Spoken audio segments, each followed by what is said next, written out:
Employment contracts are a really important legal document, but how many people have actually taken the time to read and understand theirs? Your employment contract should contain all the particulars of your employment, or at least point you in the direction of where to find them, such as the employee handbook. Under employment law, your employer is not legally obligated to provide you with a full employment contract.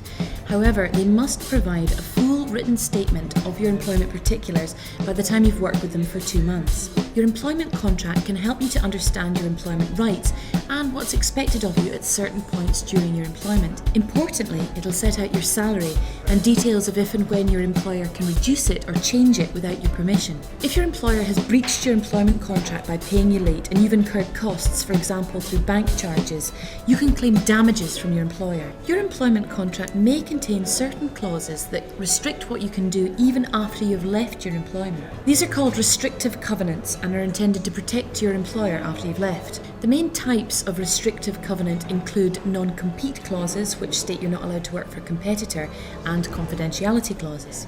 Going through your employment contract thoroughly before you sign it will ensure you're not caught out in the future and should reduce the number of potential employment disputes you could be involved in. If you're currently involved in a dispute with your employer regarding your employment contract, you may find it useful to speak with an employment solicitor. Their experience with contracts and their knowledge of employment law means they'll be able to advise you on all of your options.